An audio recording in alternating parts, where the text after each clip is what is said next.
I actually drafted Demir and KLD. Oh, no, your KLD is Kaladesh. Well, if you're talking about Kaldheim, I basically drafted Demir the first draft today. Had like a black-blue control around Blood in the Snow and stuff. Yeah, I don't love Rakdos. I think it's playable, but I think red-white is a better aggro deck. You should only go red-black like when you're seeing a lot of black cards and not a lot of white cards.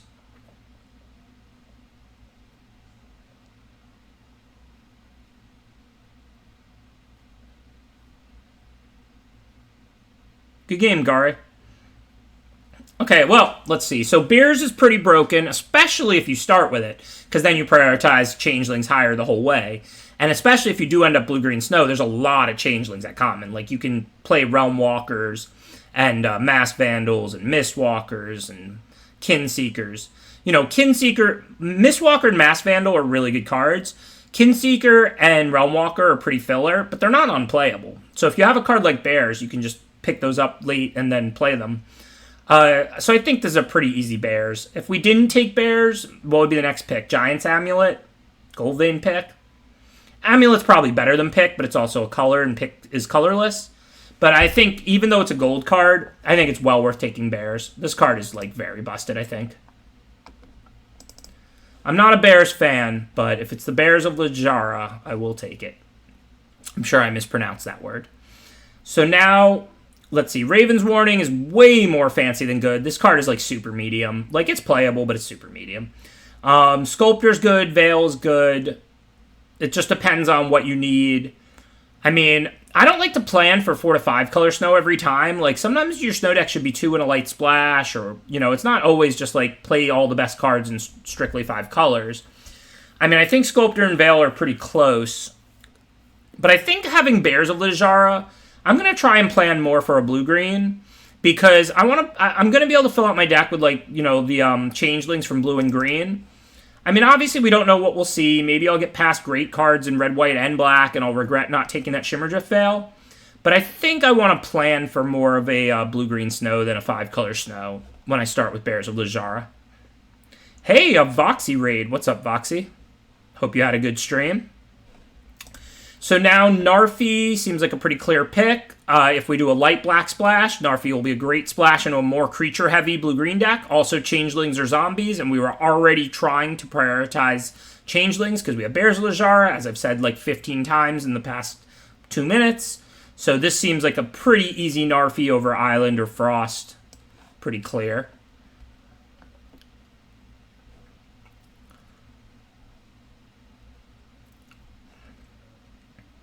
Well, small diminishing returns on Legends, but I'll still take it over Second Forest, I think. Looks like we have a deck. Gonna be a blue-green-black snow. We've got a broken rare, 2 broken uncommons, and a sculptor. Oh, Narfi is a total bomb. If you can bring it back, this card is really good. It does mean we need to prioritize snowlands pretty heavily. Like, a lot of times in these snow decks, I think people over-prioritize getting a ton of snowlands. You need 1 for Sculptor or 1 for Bergstrider. Now, if you have Narfies, now you need a lot, because that one is triple to bring back. I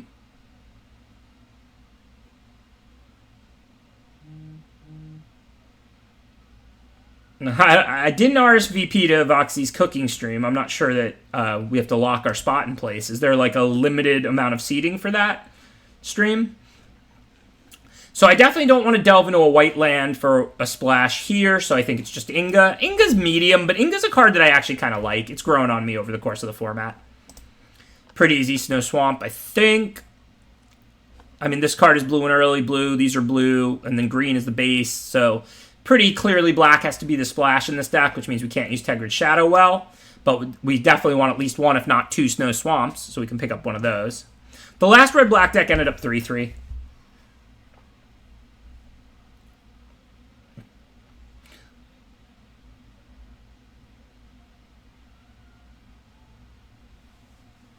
I liked on Twitter when, I don't remember the word-for-word conversation, but Amy and Voxy were talking about the cooking stream, and Amy was like, I'm going to have to teach you how to make soup or something, and Voxy's like, please, I have a can opener.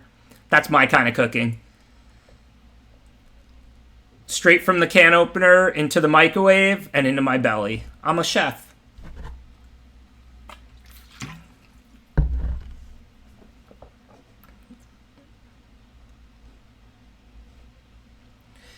So now snow does look open.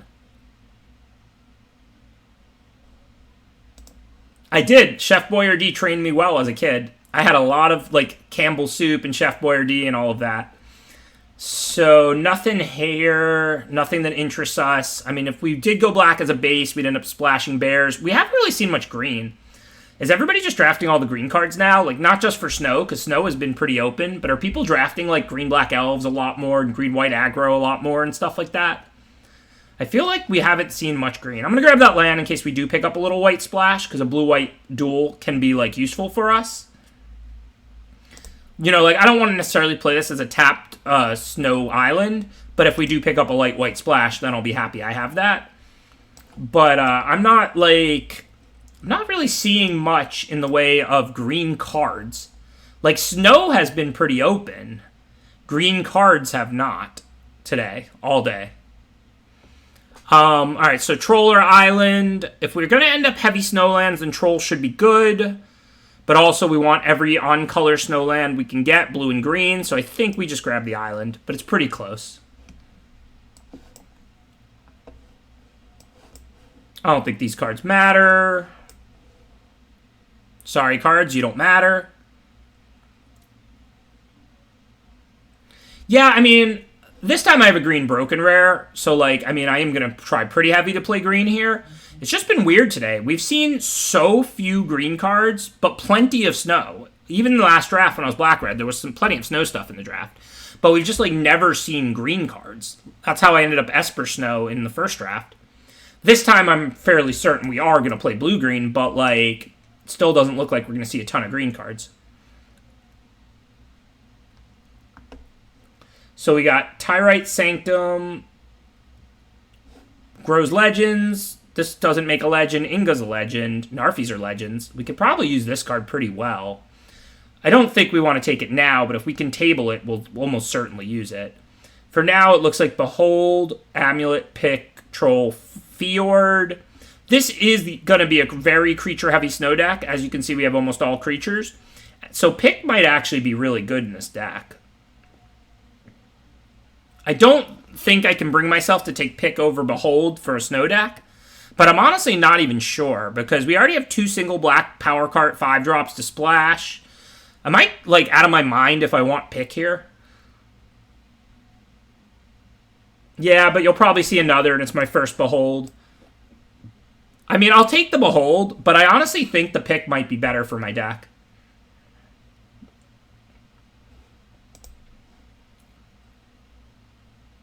So I think this is a pretty easy Sculptor. Glittering Frost is nice because it gives you 2 of the 3 for Narfi. But, I mean, this is still, like, you know, a 3-color snow. Sculptor's just a good 2-drop. Behold is kind of like fixing. Yeah, pseudo-fixing.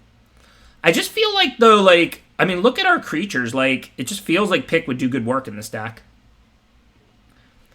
I mean, the thing is, with black as a splash, yes, we'll play a second Snow Swamp, but we won't play a 4th, and I don't know how many we'll see and when, and we'll have better opportunities to get the Snow Swamps.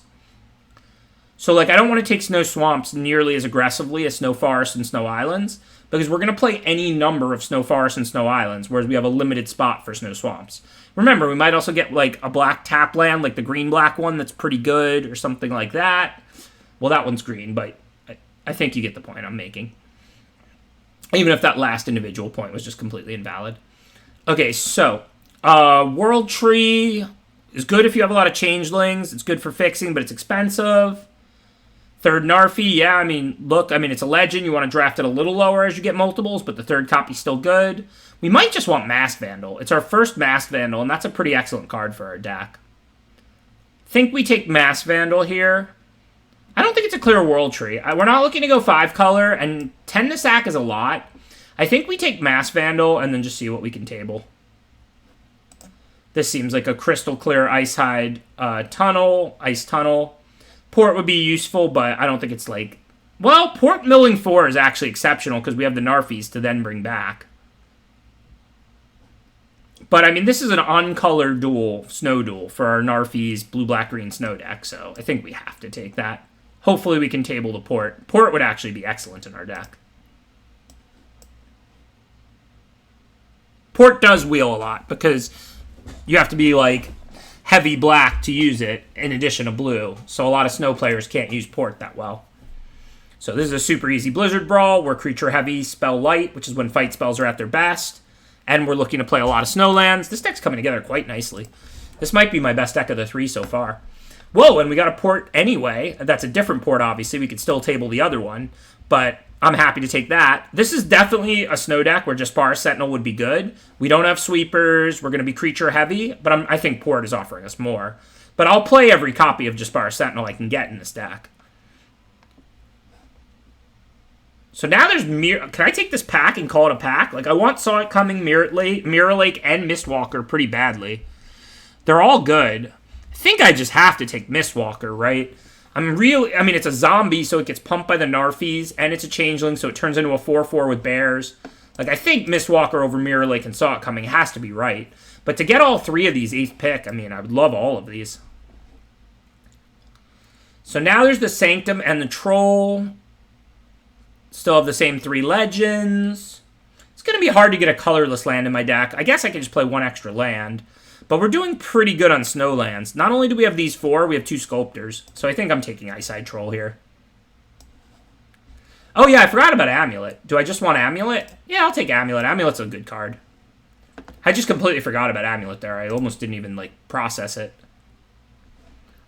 Okay, so Frost Augur. We're pretty heavy snow. This card should be a fine 1-drop for us. Where's the Port? There it is. There's the Port. Chat save indeed. Is there anything better than tabling cards like that Port, like that late? This deck is beautiful. Look at this thing.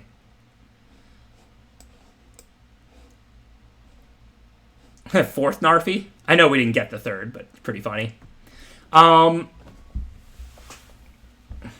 11th pick Maya, pretty criminal, yeah. Yeah, we first picked Bears, and we've been drafting around it since. We've done pretty well, right? Like Mistwalker and Vandal, so 2 more Changelings, and then Narfi's also pump Changelings. So now we could take Lindworm, Island, or Narfi, or Trickster Godheist. Trickster's Godheist would be excellent in this deck as well. We have 4 Snowlands, so we definitely want more. Right, Narfi is way worse in multiples than, like, Cole, for example, because Coles tend to die, whereas Narfi recurs. I think I'm just going to take Island. This might be the most disciplined pick of my Magic career. So now there's Pillar and Spirit of the Alder Guard. I want both of these really badly. War Master would be fine. I would love to table this and play it, but I can't take it over these good snow uncommons. I think Pillar and Spirit are both awesome for me. I don't know which I want. I mean, I like that the bear can search for this, like, Snow Duel and stuff to help with the 3 for Narfi. Pillar's just a great card, though. And I don't have a lot of removal. I think the Spirit's the right call, but I think it's close. Because it is also a black source, and that's pretty important. Because, like, I don't want to have to fill this deck out with, like, you know, crazy cards to fix my mana or anything. So now it's Glittering Frost or Forest. Black-green Pathway would be useful too, but not as good as a Snowland. We're not really a ramp deck. I mean, I can use the mana with Glittering Frost with these Sculptors, but, like, we don't really do a ton with infinite mana. I'm not saying it's a bad thing if, you know, if we get it. And we literally have no Frost yet, and it's pack 3, so we wouldn't end up with too many of them. But I'm not sure if it's better or worse than Snow Forest. I think Snow Forest might just be better. Like, I want to just cast creatures on turn 2 and 3. I don't really want to be Glittering Frosting. Okay, well, Black-Green Snow Duel. So it looks like we've met our good Snowlands requirements. We're now good on black sources. We have Spirit. Which is basically good on everything now. We'll just try and fill out the deck with the best cards we can get. Oh, yeah, Spirit is fantastic. I mean, no question. It's like Packmate, but it's a little bigger, and instead of draw a card, you get a Snowland. So we have 1,000,000 Snowlands now. Don't forget, it's even more than it looks like. We have 7, but Spirit basically is 8. Horizon Seeker's almost 9, and then Sculptors are almost 10 and 11. So Ice-Eye Troll should be fantastic in our deck. This is one of the heaviest Snowland decks I've seen. Like, we have, like, 7 Snowlands, but we also have Seeker and Spirit to search for them, and we also have 2 Sculptors, which basically makes no mana. So they're basically more snowlands, except for something like Priest. I don't think any of these are going to make our deck. If we pick up an equipment, I would play the Rune, but I don't know that we're going to get a pick here. We're already on pick 6, pack 3. Otherwise, yeah, first bind. We don't have a lot of removal, and we do have a lot of creatures. I'm going to regret this if we end up seeing a pick, but we probably won't. Boreal Outrider looks great. We're really heavy snow, and we're heavy creatures. Again, I'd love just Bar Sentinels for this deck, but I can't take it over Boreal Outrider here. I actually think Boreal Outrider is a little overrated in a lot of the more controlling snow decks, but that's not what we have. We have a deck full of cheap creatures, and we're snow. Now there's Shimmerdrift Vale and Forest. I don't even know which of these is better for me right now, because our mana's already so good. We're a 2-color deck. We have Woodland Chasm and Tunnel. I'm not even sure. Like, I mean, I want one of the 2 snowlands. I'm just not sure which is better. I guess I'll take the Vale since we have a splash, but I think it's very close. Easy Trickster's God Heist. This card looks excellent for us. There's no way we're going to play Miss. I'll just grab Wings. We got the Glittering Frost back anyway. That's cool. It's not a card that I think this deck needs a ton, but we'll definitely play 1 copy of it. I think this deck is beautiful. So far, we're 4-3 and 3-3. Let's finish the day with 7 wins with this masterpiece.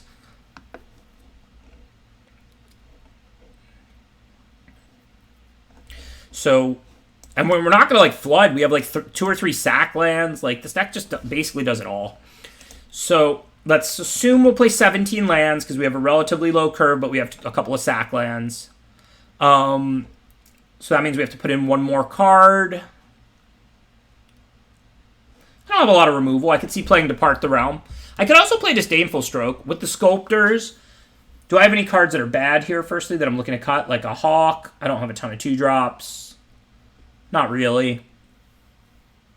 Wings? I don't know. Do we really need Wings? I don't think that's what our deck wants. Run Ashore would be okay. I think we just want to play like Disdainful Stroke or Depart the Realm here. Probably Depart the Realm. It's good with Sagas, too. We can bounce our own Bears after Chapter 3 triggers, or our Trickster's God Heist after Chapter 3 triggers. I think Depart the Realm with 2 good Sagas looks pretty good to me. Oh yeah, I have no interest in Raven form here. Also, I can give them a creature with Trickster's God Heist and then bounce it back to my hand with Depart. I think Depart is definitely the right choice for our last card here. In fact, after all that talking about it, I kind of want to play a second Depart over Bind the Monster, but I'm probably going too far. No, Broken Wings would be playable, but remember, like I said, you can bounce your own Saga after Chapter 3 goes off, and we have 2 pretty powerful Sagas. So, like, departing our own Saga after the Chapter 3 goes off is a lot of potential value. What's wrong with Raven form is that it gives your opponent a 1/1 flyer, frankly. So we're going to play exactly this Once No Swamp, No More, No Less, for sure. Our Black Splash is not, like, super heavy, and we have Spirit and Frost, Glittering Frost, Spirit, Seeker, etc. Plus the 2 duels in Veil. So, assume we want to be pretty even on green and blue, except green has fixing and blue doesn't. How many plus sources do we get from green? We have Frost, Seeker, I count as like a half a source, and Spirit. So we want to have like 2 more green than blue, basically. We're currently on 5 blue, 6 blue, 7, 8, 9 blue, and 1, 2, 8 green. So it looks like we want to go something like 2 of those in, 2 of these out. This now leaves us 2, 3, 5, 6 blue, plus the 2 green, 2.5 green takes us to like 8.5, and then 7, 8, 9, 10 green. So it's effectively like 10 green, 8.5 blue.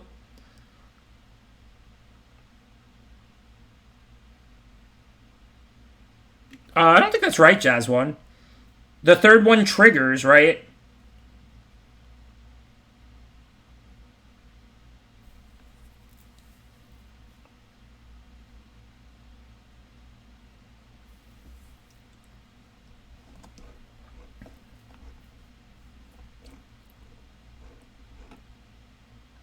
We do have a lot of early blue drops. Maybe I want 1 less green and 1 more blue. We do have 10 green at the moment, but like we still have plenty of blue because don't forget we have Spirit and we have Spirit as a blue source, not a green source in my opinion. Same thing with Glittering Frost. But we do have 2 Pilfering Hawks that can help dig up green. I think I went 1 too far with this many early blue.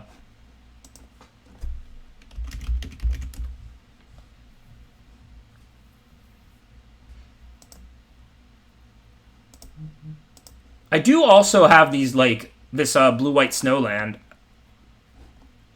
How many tap lands do I have? One. No, I have a lot of tap lands, and they're all too good to cut, but I'm not going to stick another snow island in my deck.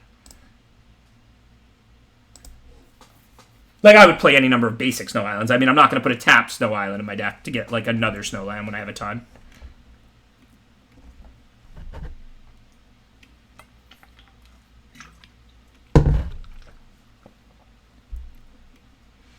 All right, I think I think Jazz got it, but thank you for clarifying that. But yeah, I think you can bounce the third.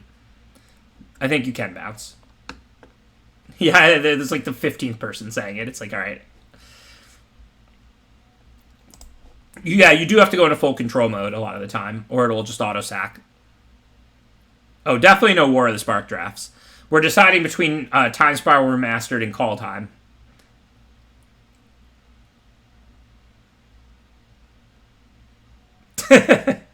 Yeah, I mean, it's useful information. It's good that we talked about it. I think we're all on the same page now. Chat can relax. You know, chat has no chill. I'll make like the most minor, like second best option of all plays. In a close spot, and there'll be 12,000 people hitting the punt counter. Don't take it personal, Jazz One.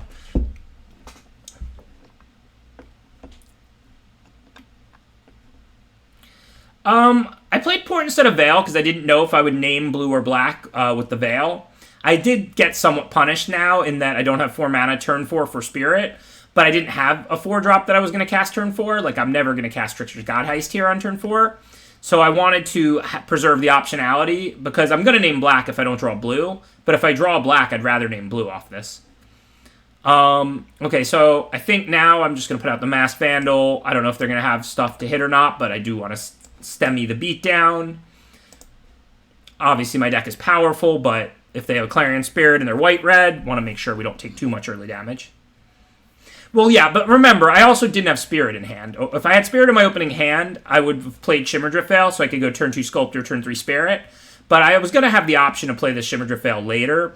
And like I said, if I drew a black source, I'd want to name blue. If not, I'd want to name black. Not a ton of value there, but given I had another tap land to play anyway, it seemed right. So we called black, right? So, well, actually, Port is double black, though. So now I actually might want to get the black. Which means I probably would have wanted to name black off the Veil anyway, so my play was actually wrong. Hey, PV wrote an article about this. Better to make 2 mistakes that your opponent sees than... one mistake that your opponent sees than 2 mistakes that they don't. But, my logic there is sound as a baseline, but because Port's double black to sack, I probably wanted to just play Veil and name black. We do lack answers for the Flyers, but we could also just potentially race. They're not exactly hitting us that hard, and we're about to attack them for 4 right back here. 6 right back here.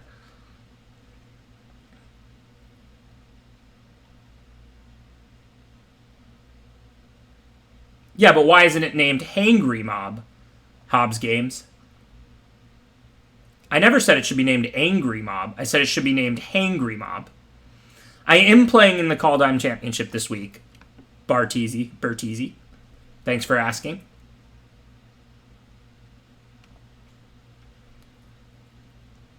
Still a rival for now. Maybe not for much longer if I don't spike a good finish this weekend. But that's okay. That's just less time I have to play Standard and Historic and more time I can spend on limited content. So what are we doing now?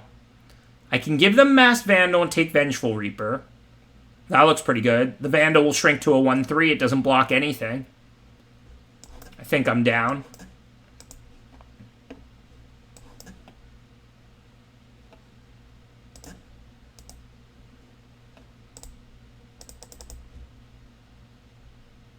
The only profitable block they have is a double block on Narfi, and that thing recurs.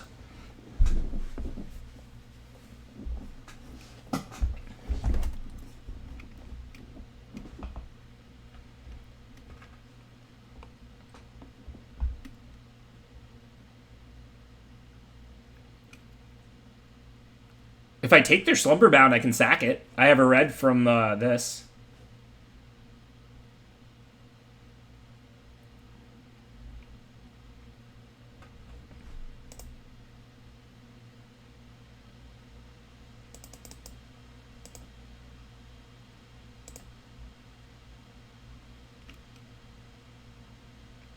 We're getting the arena lag thing. I'm going to close and reopen arena. My internet's fine. We'll be back in the game in a second. I guess I shouldn't complain. I've been on for 4 hours plus, and this is when arena started lagging. That's pretty good for arena.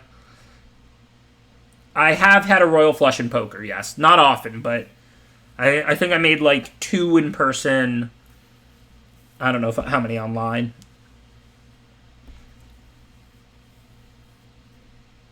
Favorite format outside of limited? What does that even mean? Isn't there 2 formats if you're talking limited and constructed? I mean, there's more formats if you're talking about sealed, booster, etc., but those are multiple kinds of limited. Are you just trying to make me say constructed, Hercules? I would say Kaldheim draft's good, not great. Like, little too high power, little too narrow. The in-game play is pretty good, though, and that's the most important thing to me. We get a lot of good games in this format, but, like, you draft a lot of snow and a lot of aggro. Favorite constructed format? Cube? I don't know, just, like, probably standard. I mean, the lower power, the more I generally like it, so I generally have more fun playing standard than modern.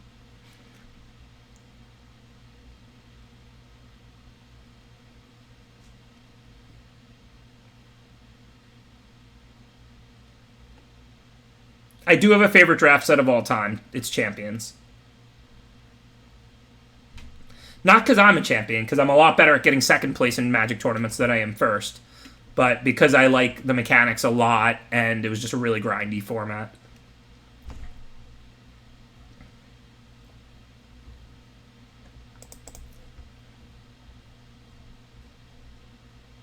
Yeah, I like Sealed. I like Sealed a lot more than I like Constructed. Like, I like Booster Draft a lot more than Sealed, but I like Sealed a lot more than I like Constructed. I'm not, like, anti-Sealed by any means. Yeah, when Kabuto Moth is the best common in a format, you know you got a good format.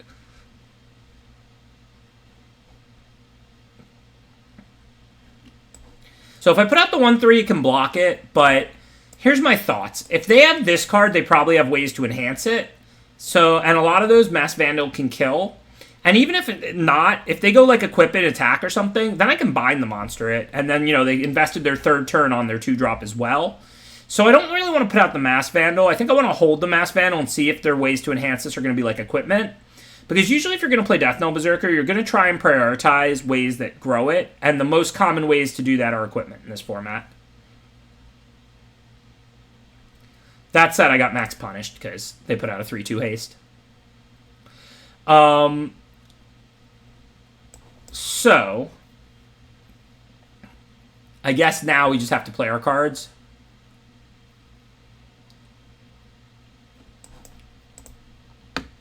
Next turn we have Spirit, which should be bigger than the Death Knell anyway.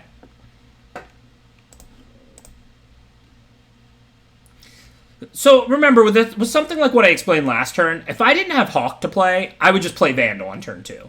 But I was able to use my mana anyway and wait 1 turn on the Vandal. It's kind of like how you usually play creatures before removal, because you preserve the optionality with the removal spell. That's kind of what was going on last turn, where like I would play Vandal before playing nothing. But since I had a Hawk to play, I was like, let me go ahead and chill on the Vandal for a turn and see if I get better options.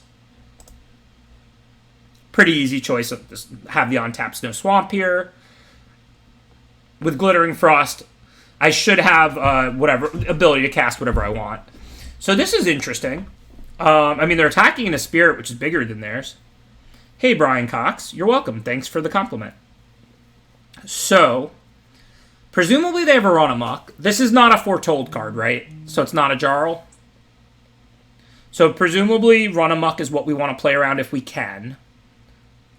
What happens if I, like, double block, like, the 3-1? If they Run Amok then, they still only kill one of the 2, and I still kill the Faithful. So that's actually a pretty good way to play around Run Amok. If it's Demonic Gifts, they'll kill the Spirit with it and get their Faithful back. I don't want to kill the Berserker. Like, I don't want to block Berserker and have them Demonic Gifts, because then they net the 2-2 zombie, right? So I think what I want to do is maybe block, like, this, or maybe move the Spirit over to the Faithful. I'll just block like this to keep my life a little higher. It's not like I need the Spirit in play. Like, if they run amok, I have an Inga next turn that can block Berserker and stop the Death Knell. I'd rather keep my life total up a little, I think, since they have this land in play and everything. Just block 2 creatures. So now I can go either Inga or Glittering Frost Bears. If I go Glittering Frost Bears, I have to trade the 2/2 off. Inga just looks much better. So this looks like almost not a choice.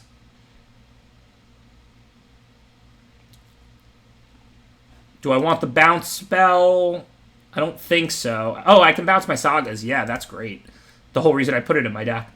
I don't have double blue, but I will after Glittering Frost. So I feel like it's actually kind of hard. If they land me this turn, I'm going to have to discard the Glittering Frost. I think I'm going to bottom the Amulet and the Island and just top the Depart the Realm.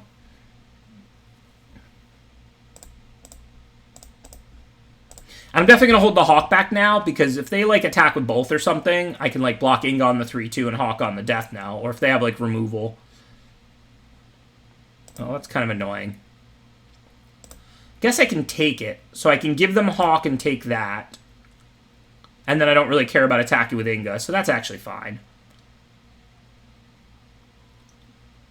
Do I want to loot end a turn? I mean, I probably do, because it's loot, not rummage, but what am I going to discard? Glittering Frost? So now that they played Cardor, I have to pretty much Trickster Godheist, give them Hawk, take Cardor.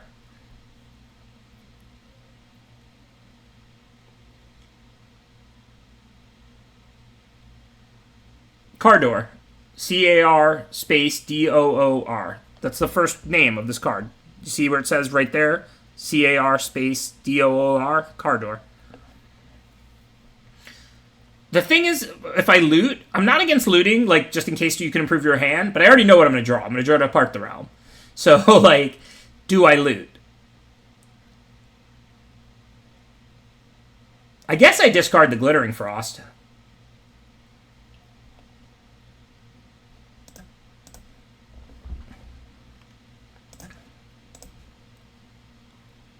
So now I can Pilfering Hawk away this Narfi. I already have 3 Snowlands to bring it back. And then I can give them the Pilfering Hawk and take Cardor. And then attack with Inga, because they still have to.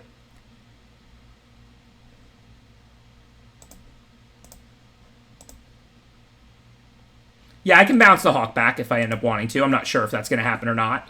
I'm going to hold this Forest.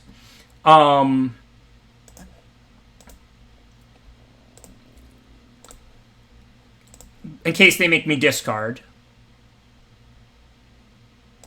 The good thing now is if they want to attack on the ground, I'll at least gain a life when I trade off Cardor. If they sack the Skullkarn, I've got a Forest to discard. I go to 5, I go to 4, but I've got Trickster's Godheist going off to gain life in a few turns. This is going to be tight. I mean, I think I'm winning on board. If they draw, like, you know, well over this next turn or two, then they might win. So do I want to exchange control of anything? Oh, I can take their non-basic, right? Why is it non-land? Why can't... Oh, I don't have any non-basics. All I have are Snowlands. If I had this duel out... Yeah, if I had this duel out, I could give them Tunnel and take Karn, but I don't. That's disappointing.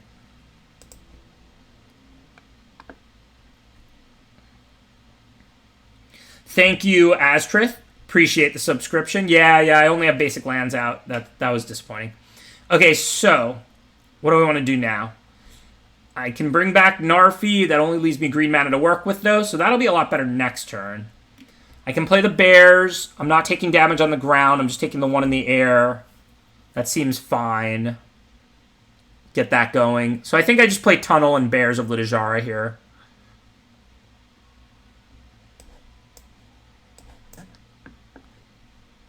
I'm not, like, taking any on the ground on board.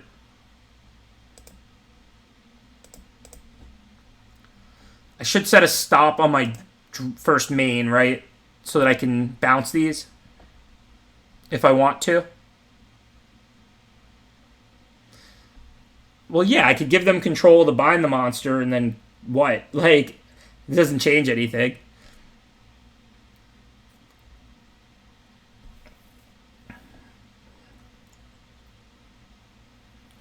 Foretell, yeah, I should have foretold. It just saves one, I guess.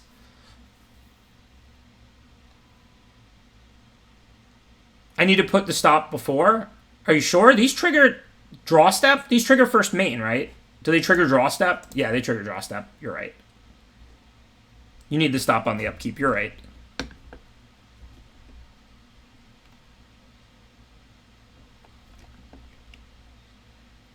I'm not sure if I'm going to bounce it. I'm not really looking to swap creatures again right now. Probably rather bounce bears later. Yeah, I thought they happened main. So why would a stop on the draw and upkeep matter if they happened in your first main? Chat tricked me there.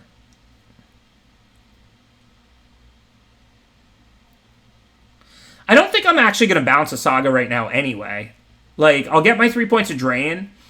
I'd probably rather bounce bears, right? Get a second 4/4 and kill a second creature.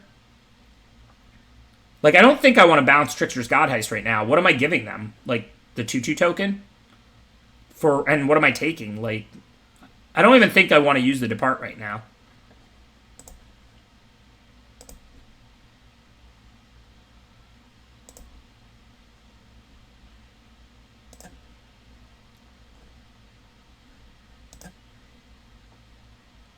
I could bounce a bird. That might happen. I'm not sure if that's better or worse. I understand it's my bird and I'll get it. But if I bounce the bears, I get an extra 4/4 and get to kill an extra creature. That's worth a good bit more than a Pilfering Hawk, right? Now I'm taking one in the meantime and stuff, so maybe it's right to bounce the Hawk. It's certainly close.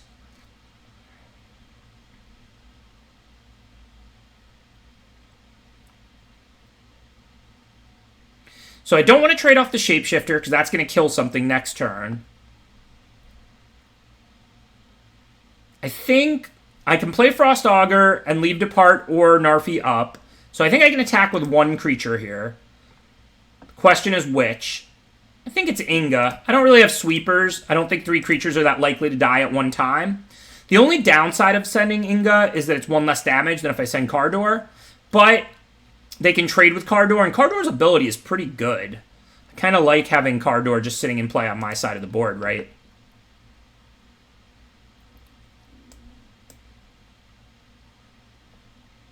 I think there's more value in bouncing bears than in bouncing Hawk. Like, maybe I'm wrong, but I don't know. I don't see it.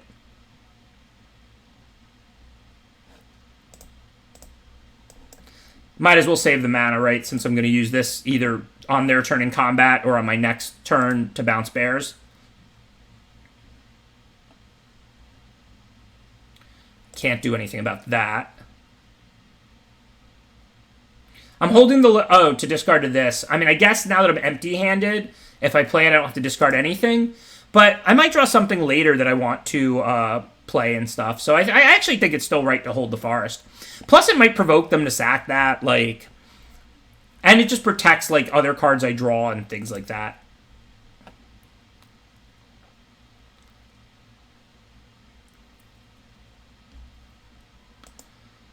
No, I'm sure Pigpen Chaos. It's pronounced Cardor.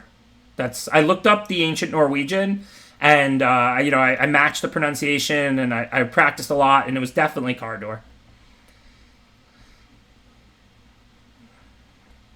Well, I can just do it during my upkeep, because I don't have any changelings since they killed my 4/4 with their Poison the Cup. So I don't need to let Saga 3 go off now, because it doesn't do it. Oh, wait, it does. I have a 4 power. Never mind. Stop on first bane. Yeah, I knew it was all 4 power creatures before that. I just lost track of things. Sorry. But yeah.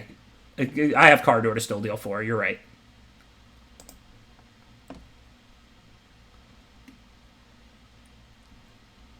First main is not the right stop. Alright, I'll set both for now, but I'm pretty sure these go off in main phase, so I think first main is the right stop. Well, there's a curveball. Well, I can deal 4 to the Cardor, so that it won't be out for me to get drained, but I am still going to have to attack. Am I going to die on the backswing? I mean, they have to make some blocks.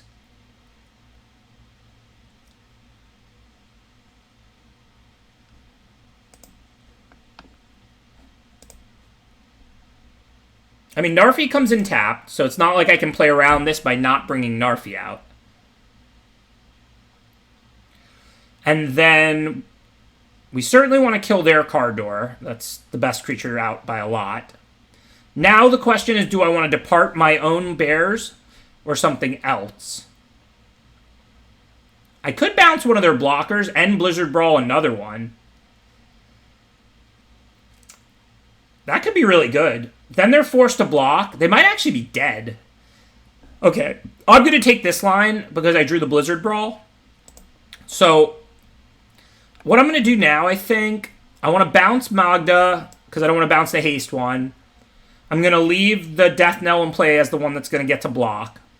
So let's go Blizzard Brawl here. And then I'm just going to bounce Magda here. Now all my creatures have to attack because they're Cardor, but that's okay because they're at 12. So now they're just forced to like chump block, take 1,000,000 damage.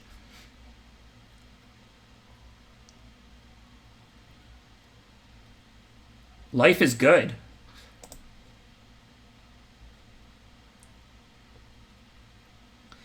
I let them chump with the one I wanted them to chump with. This creature's scarier than Magda right now. They don't have any dwarfs out. They're not getting treasures. But let's say they find a way to pump this. This is a better blocker on the following turn than Magda is. Well, I think I'm just going to beat down again. I mean, if they block with this, they're at 5. But if they kill any of my attackers, they'll get drained. I don't see how there's any way this could be anything but good for me. I mean, Faith will save them for a turn. Like, they still have to, like, block, like, 2 or 3 of my creatures, like, chump block, and, like... I mean, this game is just over, right?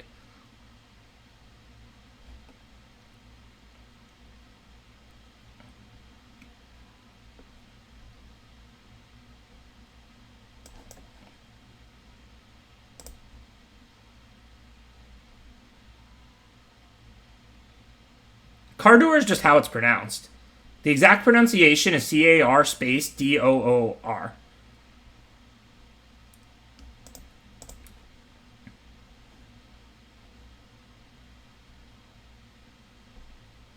Yes, Lenny, but it comes into play tapped, so it wouldn't even be able to block. And if it's not going to be able to block, I'd rather just be attacking them with it, right? There could be some extreme corner case where you wouldn't want that. But since Narfi returns to play tapped, I mean, if it's a profitable attacker, that's better than doing it after the attack trigger. I'm not sure what you're suggesting, Blurst. Yes, I could do it during my end step or during my second main, but it comes into play tapped, so it wouldn't be able to block. So why would I want to have a Narfi in play tapped that can't block, rather than a Narfi in play attacking them? Oh, no, that's not how it works. If I bring the Narfi back at the end of their turn, it still has to attack. It's like an emblem. I have like there's like an emblem that says I must attack with all my creatures on my next combat step. It doesn't matter. It doesn't only affect creatures that are in play when Cardor is cast.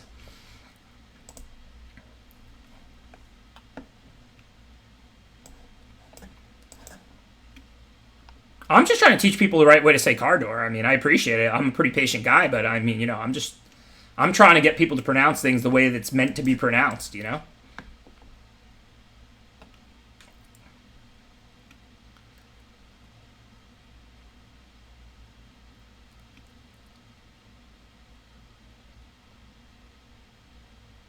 That's why you really come here, right?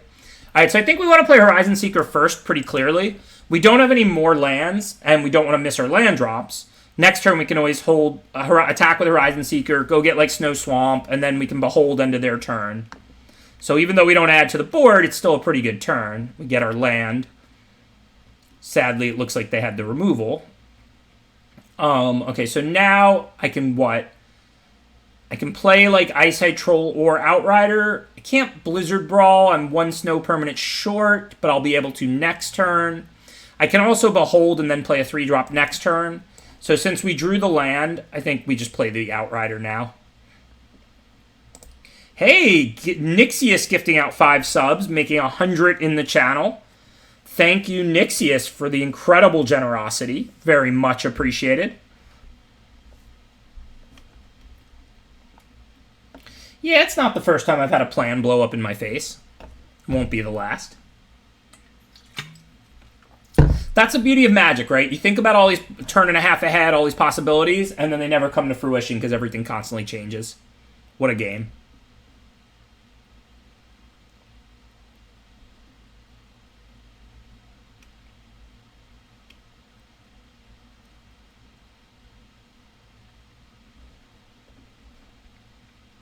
This is actually a pretty good turn, though.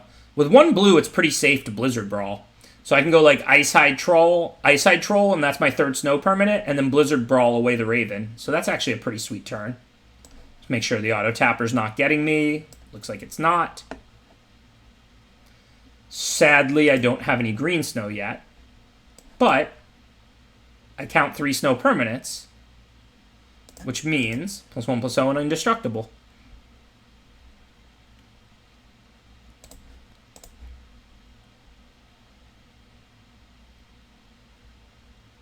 I don't know yet, BW. I haven't decided. Usually when there's something new, like a remastered set or something like that, I'll try it off stream and see if I like it. If I do, then I'll play it a bunch and then stream it. If I don't, then I won't.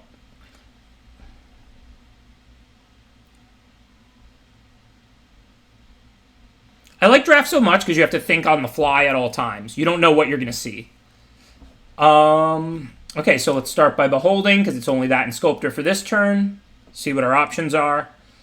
So I think we're just going to pretty clearly bottom both of those. I mean, I know theoretically we could play Giant's Amulet next turn with Sculptor, but we're much more interested in finding a Snow Swamp. And we have a lot of sources. We have Glittering Frost, Spirit of the Alder Guard, plus like 4 black lands or something. You know, counting Shimmer Drift Veil and all that. So I think this is pretty clearly bottom. So now we have to choose between Frost and Sculptor. I mean, I think it's just Frost because the Sculptor will even grow if the Outrider lives, right? Now we have access to green snow mana. We could tap this next turn for like a green and a black and use the green snow to play Sculptor as a 3/3 and the black to play Priest as a 1/5.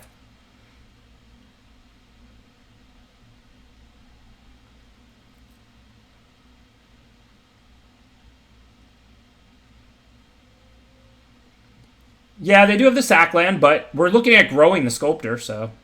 And if they want to sack it to kill just the Outrider and that's their whole turn, I can live with that.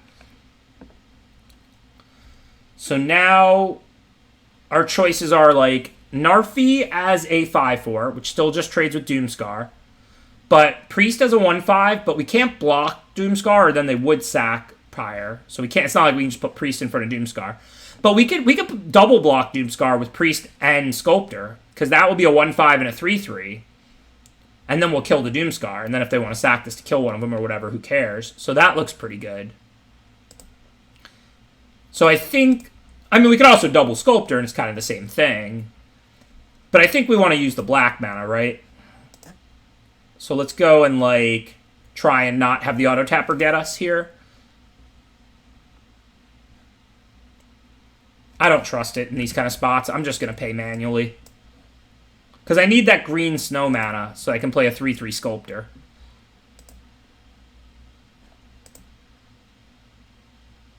Well, Narfi would be a good trade for it. I'm just not saying that's going to work. I'm expecting like other things to occur, possibly.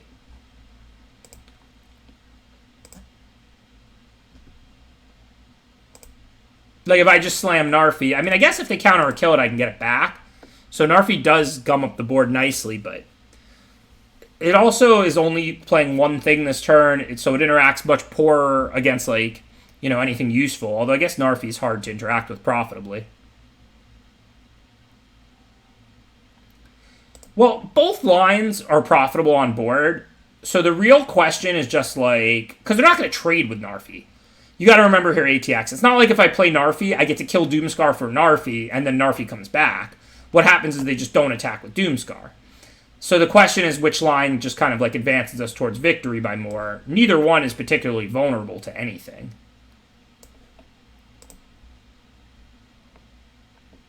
Right, but if I play Priest and have Sculptor, they don't attack and it's great for us. Or they attack and I double block, it's great for us. So it's great for us either way. So the question is which advances our board by more. I don't necessarily know the exact answer to that. I felt like double spelling and going wide, that was just like intuitive. But like... Maybe Narfi advances our board by more. I'm not 100% on that. No, I think y'all are viewing this wrong. Like, both ways, like, they don't have a good attack with Doomscar. They don't have a profitable attack with Doomscar. So, the question is not what stops them from attacking with Doomscar by more. Because both ways, they don't have a profitable attack with Doomscar. The question is which is just better overall. And I'm not 100% on the answer. I mean, it's certainly a close choice. But I'm just saying, yeah, I could play both creatures out. I'm kind of worried about Battle of Frost and Fire at this point. I'm not sure what to do right now. I think I attack with the Outrider. No, but then I need to play my creatures first. This is tricky. Like, I can attack with both. If they want to shrink the Sculptor, they have to kill Narfi, which does recur. So that would kind of be like pulling a removal from them. Maybe I just attack with both here.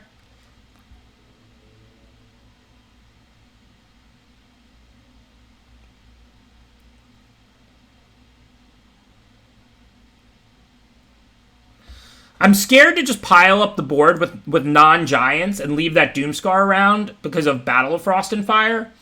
If I attack with both, the only way they can really own me, like, they can shrink these by killing Narfi, but then Narfi just comes back.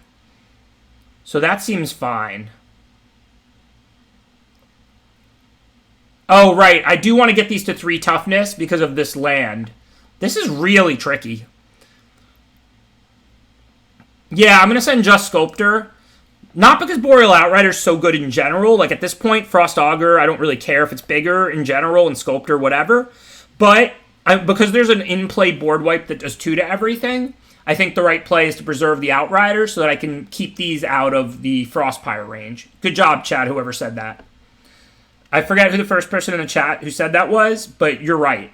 The right play is to attack with just Sculptor, because if they block it and kill Narfi, who cares? I can bring Narfi back. But what I really want to do is be able to play 2 toughness creatures and not have them dead on board to this Frostpire. Yes, Narfi gets them to 3, but if at some point they kill Narfi, and then, you know, I can't bring it back immediately necessarily or whatever. Oh, I know they're going to have something. That's not in question. The only question was really what. Although this worked out pretty poorly into run ashore. Maybe this attack wasn't right. Probably should have just attacked with nothing. Anyways, okay, we can just put whatever on top. So now we just pass the turn, and the next turn we can dump out Outrider, Sculptor, and Frost Augur. Yeah, I think not sending Outrider was good. I'm not sure if sending Sculptor was good or not. I mean, don't get me wrong. Like I said, if they had a spot removal and they use it on Narfi, that's basically the same as them using it on Sculptor. Against Run Ashore in particular, it wasn't good, and they did have 6-up, and it is a common. But, I mean, it's not like this worked out too bad. Now we have a pretty good turn, assuming this resolves.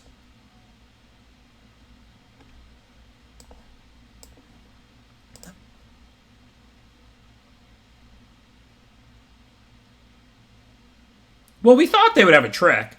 It had to be specifically Run Ashore to make me kind of regret that attack. And even then, like I said, it's really like a kind of.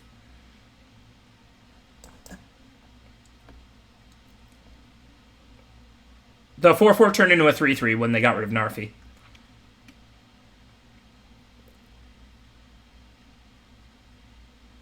So this works pretty well, because if they want to sack the Pyre pre-combat, they can't attack with the Doomscar, because I can still just block it with the Augur, because it'll have 2 damage on it.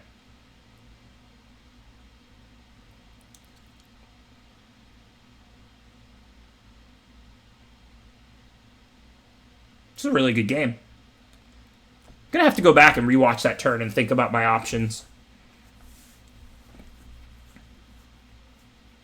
It's tricky because I didn't want to not attack and add to the board because of Battle of Frost and Fire and stuff. So I'm not really sure what my best option is. You know, like, sometimes you can make a play that really reduces the impact of one card and doesn't open you up to another card. But, like, sometimes you can't. You know what I mean? Sometimes the other play would just really open you up to a different card. So here they had Giant's Amulet, so we have to take it. So I was just going to play Narfi. It gets us out of Pyre range and all of that. Now we have Trickster's Godheist to consider. If I give them Sculptor and I take, like, the on tap 4-4, my blocks are fine. Narfi just looks better, right? Hopefully they're out of gas, because If they kill or bounce this Narfi or something, I'm in real bad shape now. Yeah, sometimes Overt Worlds. I used to love getting feature matches just so I could go and watch them and listen to what the commentators say and think about the turns and all of that. It's just like free coaching. It's kind of like streaming on Twitch.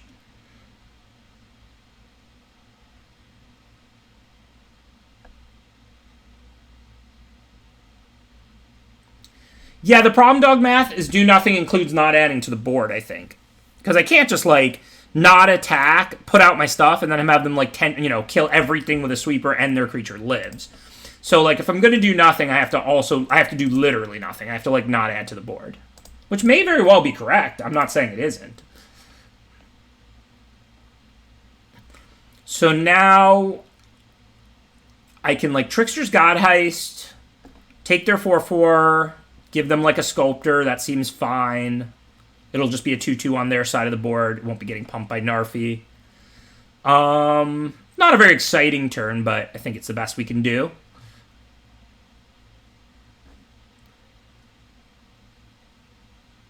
I can take their Amulet next turn if I have an artifact to give them, but I don't know what artifact do I have. How do I take their Amulet?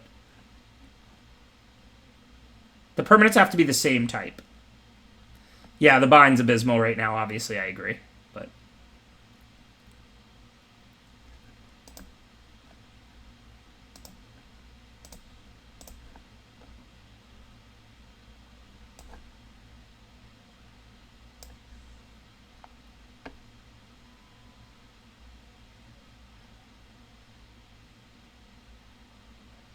hey, Pedro from Brazil.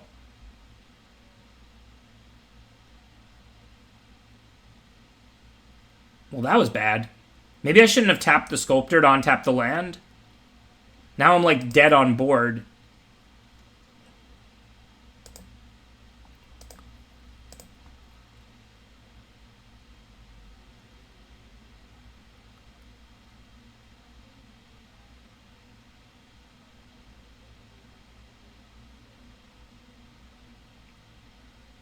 I mean, I had no idea they were holding a Disdainful Stroke. Well, I would have died to this Basalt Ravager also anyway, but I didn't have to tap the Sculptor. I'm not really even using the mana for much. I mean, I'm not going to buy my own Narfi there, because they might not go for it. Obviously, with the Ravager, now I'm super dead, but... But, like, yeah, I think that the Run-Ashore turn, I'm not really sure. I mean, because, like, again, if they have one spot removal, I like attacking with just Sculptor. Also, I kind of want to make them use things or see what happens, because if they, like, kill my creature, then I can dump out my other stuff. If you want to play around Run-Ashore, it's totally reasonable. Like, they had cards in hand, it's a common. But then you're talking about basically just pass the turn and do nothing, I think.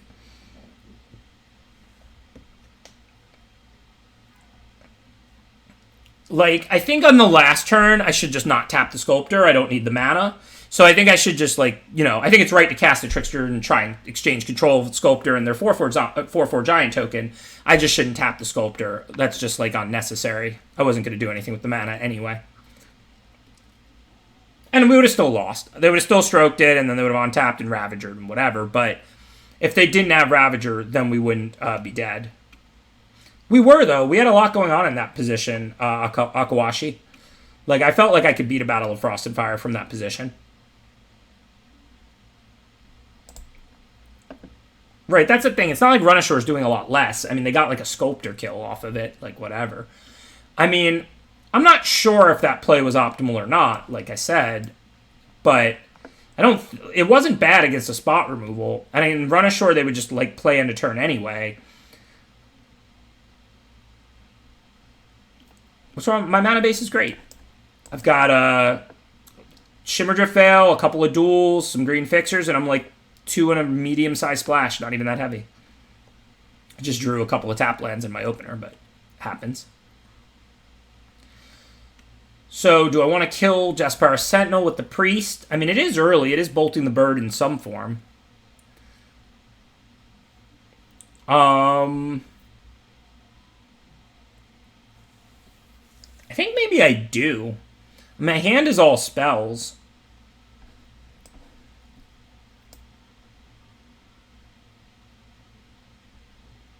Let's see, I need green snow for the Boreal Outrider, so I think we call green. This is embarrassing, but I also think it might be correct.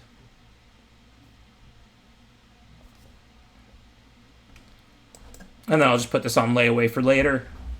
I don't want to cast Mass Vandal right now.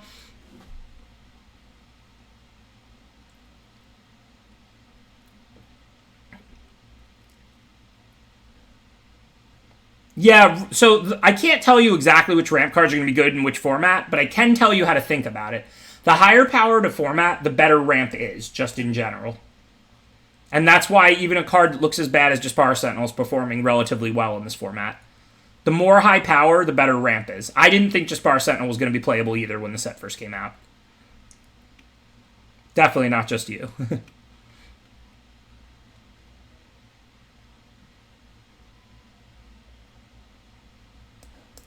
So now we have 4 mana. We can play Inga. We can play Sculptor and Vandal, or Sculptor and Frostaugur. Inga puts 4 power in play. Sculptor plus like one of the other things puts like 3, 4, 5. So it's 1 more. I don't think I'm super scrying for anything at the moment. I think I just want to attack and do that. I can also have Depart up, which is pretty nice.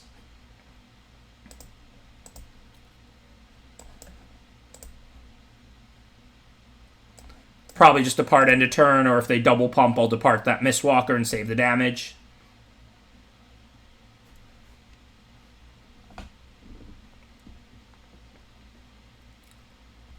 Yeah, I didn't really think tempo was going to be that much of a part of that game, Heart Event.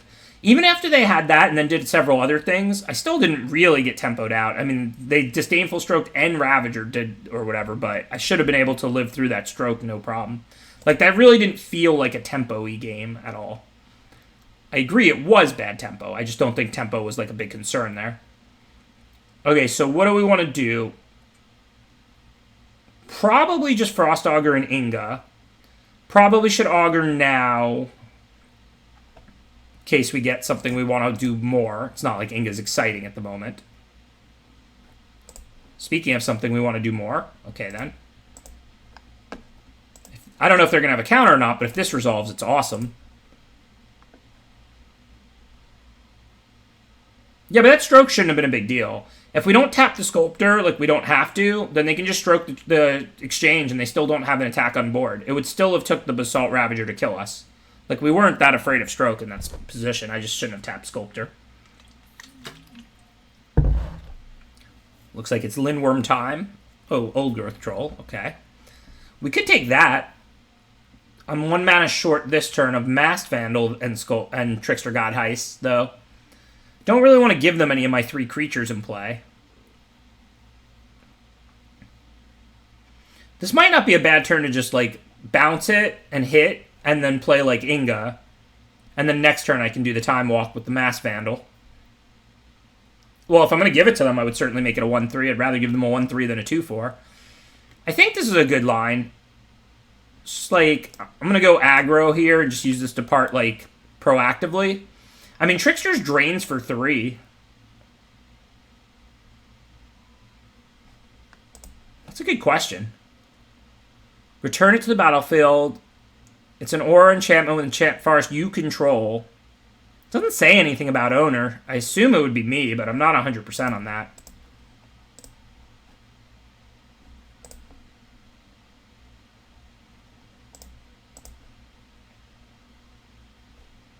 Yeah, you can bounce the creature you give them. But again, I just felt like this like positive tempo play was better here. I'm not that worried about settling into the late game. I have, like, you know, a fistful of action.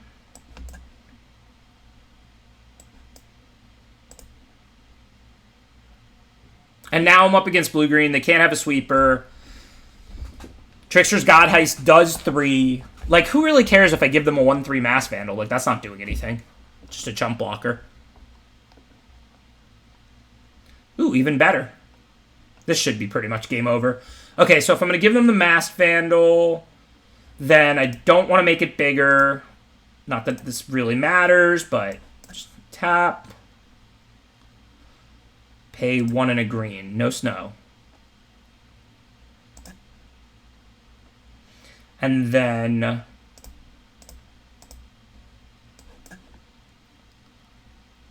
you get Masked Vandal, I get Lindworm. Seems fair.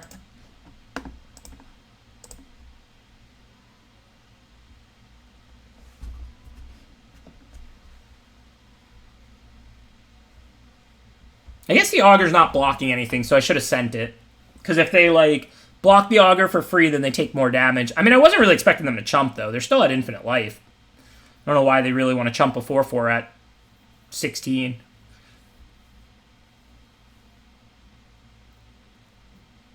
Oh, yeah, Trickster's is huge variance. Sometimes it wins the game, and sometimes it does, like, next to nothing, or is just bad. Nothing to swap, right, whatever.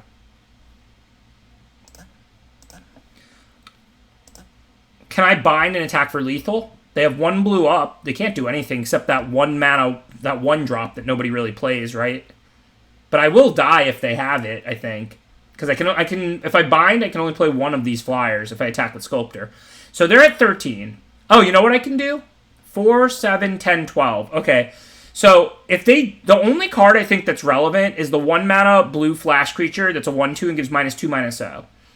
If I bind the Old Growth, and they have that card, they're not dead. They can put that in front of the Lindworm, shrink something. I can then play 1 flyer, block 1 Mistwalker, and die to the other.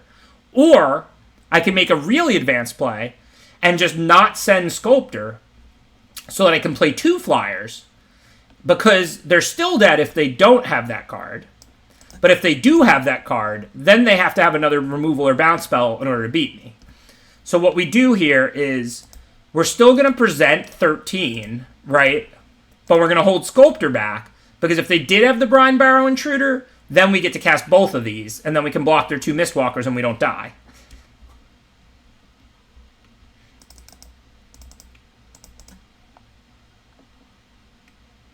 No, I tabled the Trickster God Heist in this draft. I didn't take it early at all. I took, like, something over it, and then I got it back, like, 9th or whatever.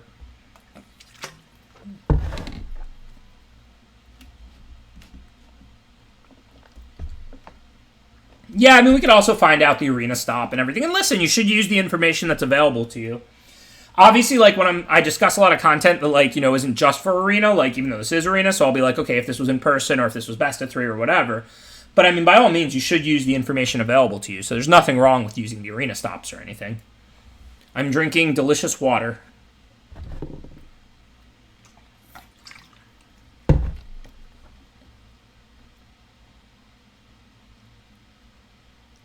I have no idea why that's the title to my biopic here, Krishna.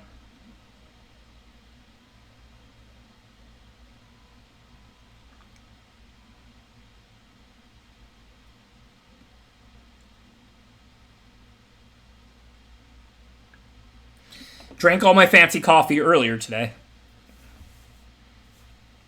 I mean, sometimes, like, when I go out, I'll usually get a giant Starbucks, but if I don't go out or something, then I, like, you know, I have coffee at home, too.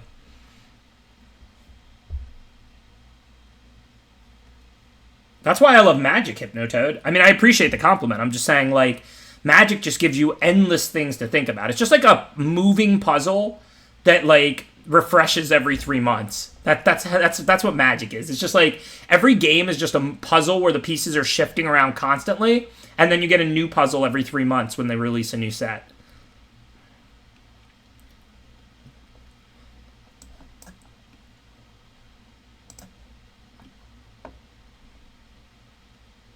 These cards don't matter. Hey, if I can be famous for any one thing, I'm down with it being these cards don't matter. Okay, so I'm not going to play the Frost Augur because I have the Boreal Outrider. I'm not looking to activate it next turn anyway.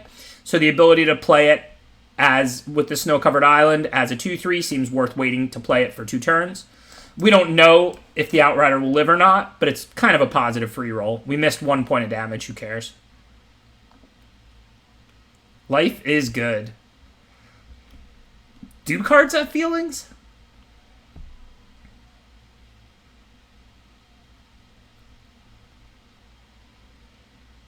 Alright, so we want to get rid of that ASAP. We already have 3 snow permanents, so that's not going to be hard to do. So with 1 for Blizzard Brawl, we can either cast Priest or like Hawk or Augur. I'd rather use 2 mana than 1.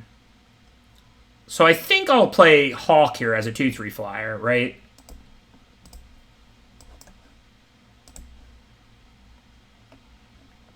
And then we can just Blizzard Brawl. Wait, but they're going to draw a card still, right? Because it is a fight. So I'd rather Blizzard Brawl with the Pilfering Hawk, not the Boreal Outrider, because then it's a 3 toughness creature doing the fight, and then they won't draw a card. So I miss 1 damage, but they don't get a card.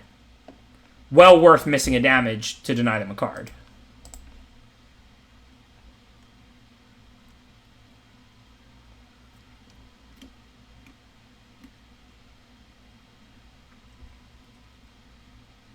No, +1/+0 from Brawl. So if I fight with the Boreal, it's a 4/2. It's indestructible. It would live, of course, but they'd get a card. Snow was just wide open this draft, Telephone. I think this was the best of my 3 decks today. This deck was just wide open. All right, I want to get the ramp going here. I'm pretty sure it'll let us do more, and we're just not in a super rush to put things out. Heck, I mean, Battle of Frost and Fire and Doomscar should even be on our mind. They have the ability to cast either one, and they did nothing on turn 4 with 5 cards, 6 cards, and all their mana. Okay, so now this looks easy. Spirit, get a tap land, play it, get a hit with Hawk. Can't imagine why we would trade Outrider for the 5/1, but also we're not going to do better than adding this to the board. We have black, green. We have all the mana. It's just a question of, well, I guess I can get an untapped island since I have all my mana anyway and play Frostaugur. I'm not that worried about a sweeper, especially now that Battle of Frost and Fire doesn't even work, basically. If they Battle of Frost and Fire, they're just practically dead. I don't know if I'll be able to deal 10 with the Spirit on my turn or not. I probably will. I mean, I lose 3 snow permanents, so it'll be 6, but then I can already play 2 more. But either way, it'll be good for me. Sorry, Bruceinator. That would be offensive to the cards, so I can't do it. So, I could Giant's Amulet the Spirit, and then they'd have to double block. But is that worth it? Because then I miss out on the Giant.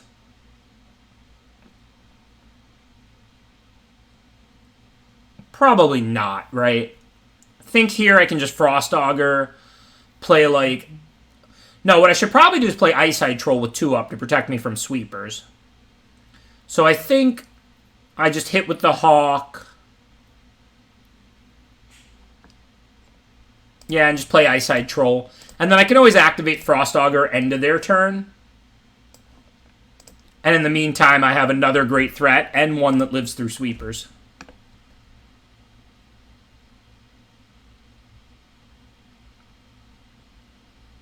Yeah, and Frostaugur's ability, you do it during your turn sometimes, because you might draw something better to play, or you might hit a land to play, but I can still do it end of turn.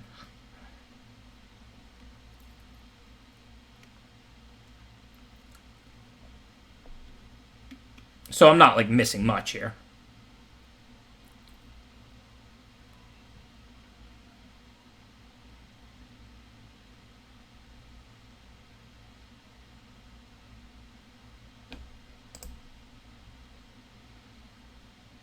If they have Demon Bolt, whatever. Troll is better than Hawk, but it's a 2/3 flyer, and they're at 8. I'm definitely going to activate it end of turn.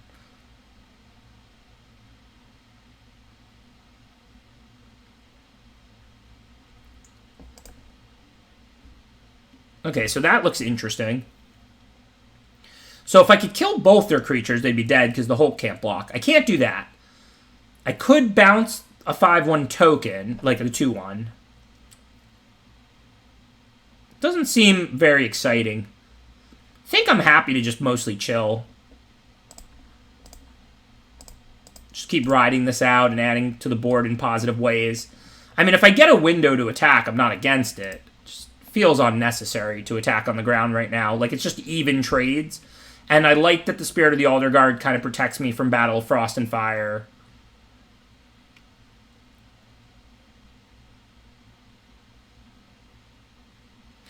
If the Fortella Starheim Unleashed, that could be a problem. I mean, I can depart 1 token, and then I can, start attacking. They'll probably be able to make 3 tokens. I mean, they already can, but they're 2 lands away from a 4th. Yeah, it could be a game if it's Starheim Unleashed, which it definitely could be. Because this looks like a deck that's like mostly red-blue giants or something, and then they just like went into white. So maybe they do have Starheim. That wouldn't be shocking.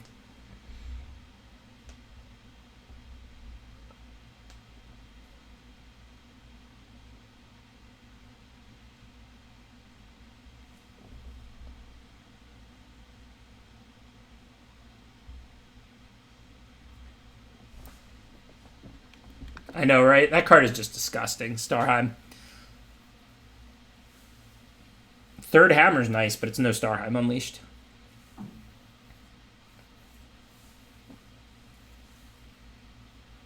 So, 4 ground creatures to 4 ground blockers. So if I bounce one, that means one of them gets through. But the 4/4 has a profitable block on the 3/2. That's just not a realistic thing for me to be doing right now. So we're just attacking in the air.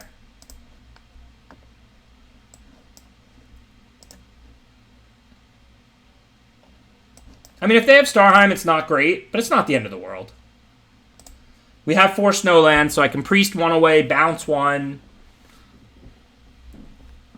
Battle of Frost and Fire doesn't really work because I keep this, and this, and this. If it's like Doomscar, good beats.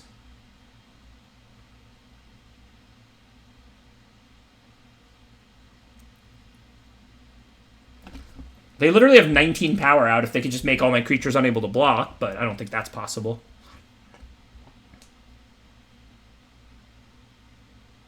Halver would be very exciting, but I still don't think it would be good enough, because, like, all I literally have to do is not die, and then I'll kill them with the 2 Hawks, right? So if they play Halver and attack with everything, I'm pretty sure I can, like, you know, put like a 4/5 and the 11/5 on one of these and throw some ground blockers on another. Like, it's just not gonna be 20. It's gonna do a lot. I mean, it's, 30 points of double strike trample or whatever, like 30 points of trample, including double strike, but I've got enough toughness to not die. This feels like the last ditch effort. So let's see. I don't really care about any of my creatures. They have 3 mana left. So if I can have the 2 Hawks and one other thing alive, then they're dead, even if they have like a block or a removal as the last card. 1/5 can profitably block a 6/1. 4/5 can also profitably block like a 5/4. I can put like 11/5 and a 6/1 and a 2/3 on a 6/1. Just to eat up the extra point of trample for free since they're not killing both.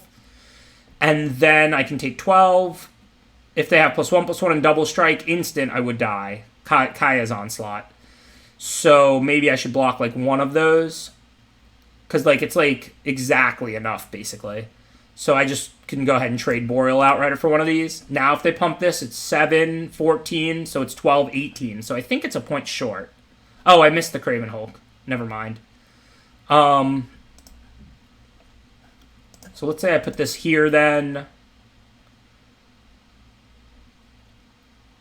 So now am I dead if they have Kaya's Onslaught? If the 5 getting through puts me to 15.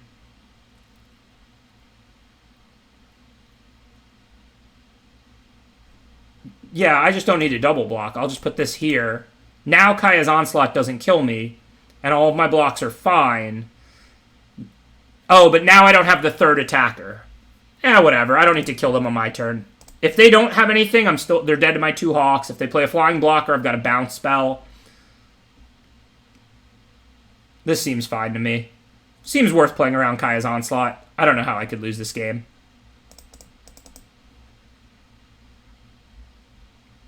Yeah, I should have used Augur. But other than that, I was too busy thinking about the blocks and whether or not we could win if they have Kaya's Onslaught. But I think we could. So I think those blocks were good.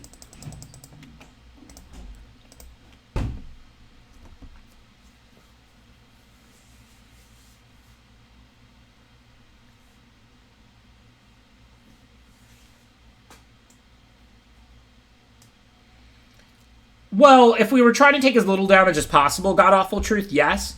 But the only question is it lethal? And if we block all 5 creatures, Kaya's Onslaught can't be lethal, because no one of those creatures was big enough to trample over for lethal. And if they play that, then they're dead to the 2 Pilfering Hawks. So there's no reason to take less damage. Like, I don't care if Kaya's Onslaught puts me to 1 or puts me to 12, because as long as it doesn't put me to 0, they can't cast Kaya's Onslaught or they're dead. They only have 1 card, so, like...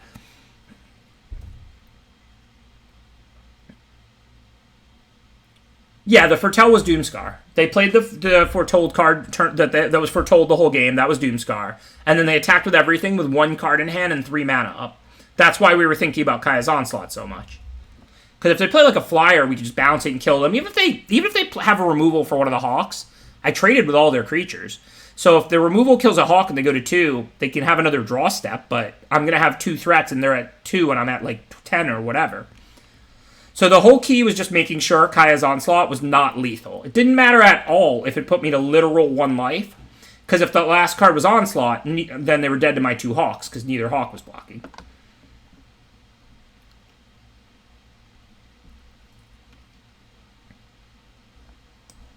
Oops, that's not the tap land I wanted to play. My hand's good. They've got the turn 1 Usher on the play, though, so they have a good start.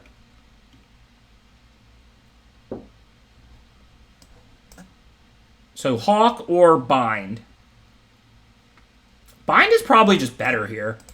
Like, if I play Hawk and trade it for the Usher, they get to make another 1/1.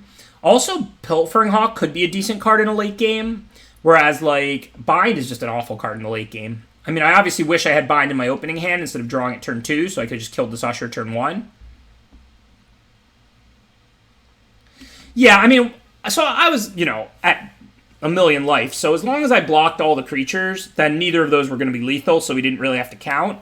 But when I was lining up the double block to save a few points and give myself the extra attacker, when we realized Kaya's Onslaught was going to be lethal, then I knew we couldn't do that, skits. Alright, no real choices, just put out the better blocker.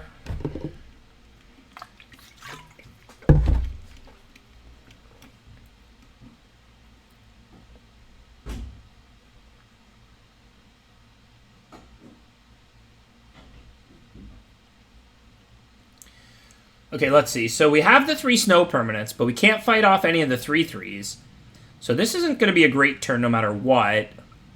I can either Behold, or I can, like, put out Pilfering Hawk and Foretell Behold.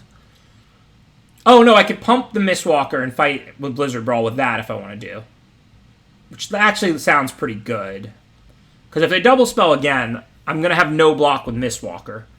So I think we want to pump and Blizzard Brawl now. I'm not worried that they're going to have some kind of incredible bomb in the late game, because I have the Trickster's God Heist to take it, plus all this card drawing and stuff. I just want to make sure they don't, like, double spell and hit me for 10 in the air and somehow run me over.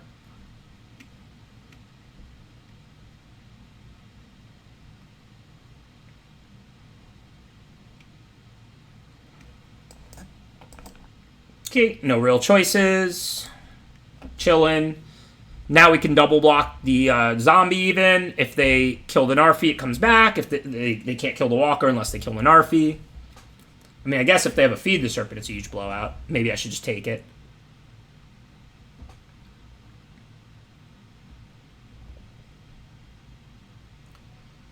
I think Bind the Monster is so bad. I hate that card. I don't even know why I'm playing it in this deck. My deck's not slow. Like, I have plenty of 2s and 3s. Should probably cut that. I really think Bind is just horrible. Unless you're aggro. Like, if you have, like, a blue-white Flyers aggro deck with, like, Story Seekers and stuff, then it's a good card. But if you're, like, a rampy defensive control deck, you don't want to deal yourself damage.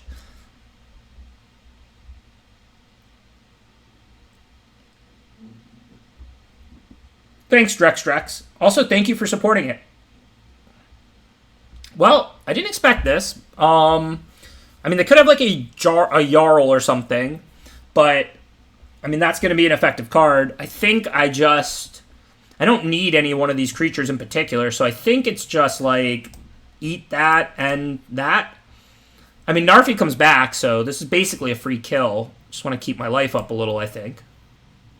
Actually, I probably should have put the Mistwalker on the Shield Mate, because the 1/1s get stopped by the Pilfering Hawk.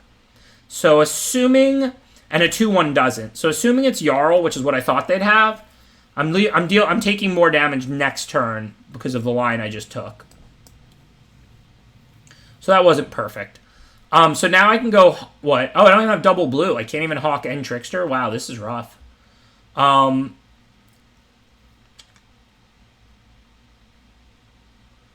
never got to play with it, NX, but me and Voxy played a match again because she drafted Black Green Elves in that same one and she crushed me. Her deck was awesome in that one though. Like I knew how I posted my deck on Twitter and then she responded like with her Black Green Elves deck or something and I was just like, wow, this is a constructed deck. So what can we do? We can't take the 2/2 zombie. I mean, I could take the Shield Mate and then it'll be tapped this turn. I'll take 8 down to 1.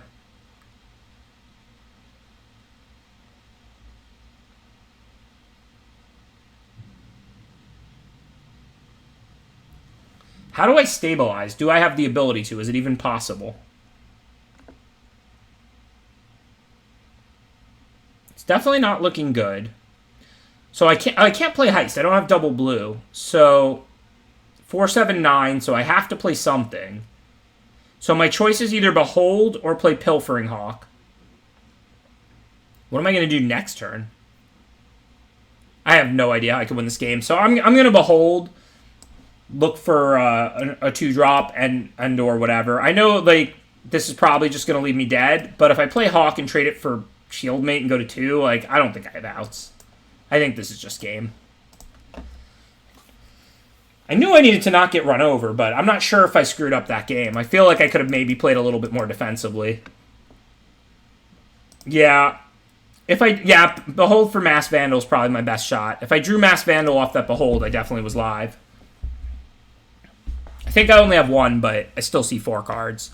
Because then I could kill that, and then I can block the 2/1. So then it's a very live game for me if I draw a Mass Vandal. Yeah, maybe I shouldn't have blocked with Mistwalker there. Or at the very least, what I said, if I would have blocked the Shield Mate instead of the 1/1 token with Mistwalker, it would have been substantially better. Because then next turn when I Pilfering Hawk, I can eat a 1/1 with Pilfering Hawk. But yeah, maybe I shouldn't have blocked with Mistwalker there. I didn't really quite process well how far ahead they were going to get. Like, they didn't even attack at all the previous turn. So I didn't quite realize, like, I was actually getting that low.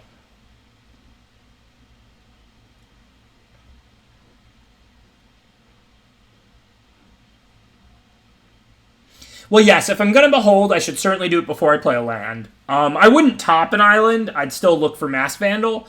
But if I draw an island off the next 2, then I could play the Pilfering Hawk to not be dead. But I don't have any sweepers, so like I don't think I could really just play Pilfering Hawk there and then win that game. I think I have to keep this, right? I mean, I know I don't have green, but I have turn 2 Hawk, so that can help me find it. And I can loot away Narfi and then get it back. Like, if I draw a Snowland here, I could, like, turn 4 Narfi. Hopefully they won't kill this Hawk. Yeah, if I didn't block with Mistwalker, Warhorn's bad. I mean, it's really hard to know, like, you know, if you know exactly which tricks your opponent has, you definitely make a different set of plays. More often than not, if it's not a blowout, you're better off not playing around it. But that was an interesting situation for sure. So I don't want to show them the Narfi, so I'm going to play Sculptor. Then I can finally pull off my Reanimator combo. I do have 2 Hawks and 2 Narfis, so hoping to get to do this at some point.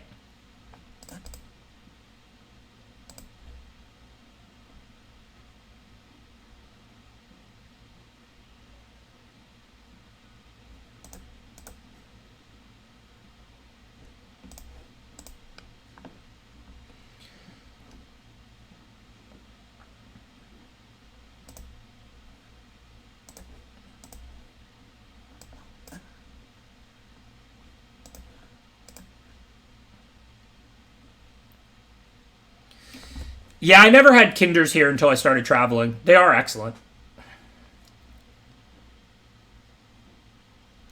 This is the 3rd draft. This is going to be my last draft tonight. Tomorrow, I will be on. I'm probably going to start around 5 p.m., not 3 p.m. because the Sweatsuit Invitational can run late, which again is fantastic. But that's my plan. So I think this looks like bind Doomscar Oracle and play Spirit.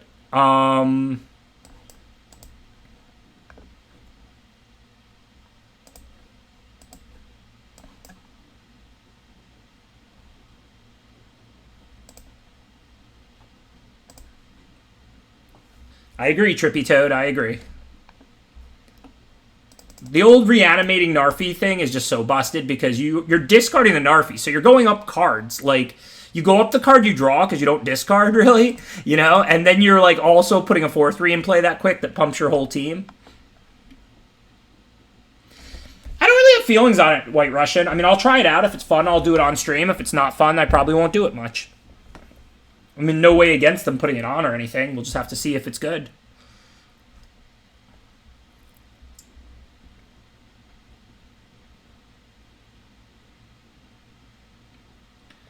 Really want to get 7 wins with this deck. I hope we run hot. Like, my first 2 decks today were fine, but, like, not great. So, like, 4-3 and 3-3 was, like, okay. But, like, this draft deck is really good. And I've got 2 losses. Plenty of wins. I think we're, like, 4-2 or 5-2. But I've got 2 losses already, so I hope I can run hot.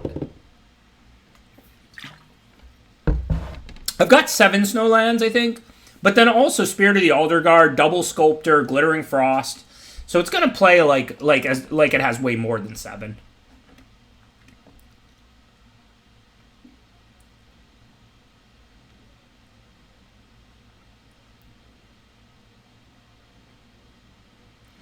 Yeah, there's a heuristic for splashes. If it's a 1-2 card light splash, you want 3 sources.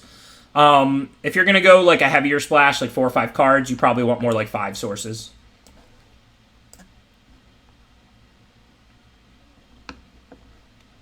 Obviously, you know you deviate from this, but if you want like a baseline heuristic. I don't have any 2-drops, right? So play the Woodland Chasm.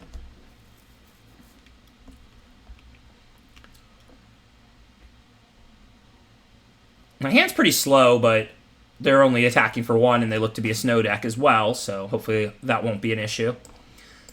So I can go Glittering Frost this turn, Narfi next, or Bears this turn. I think it makes more sense to get the Bears going. Sagas are pretty slow. Yeah, this deck was really good. That's why I said I really hoped I could get the 7 wins with this, since I didn't in the previous 2 decks. This is definitely my best of the 3 decks by a lot.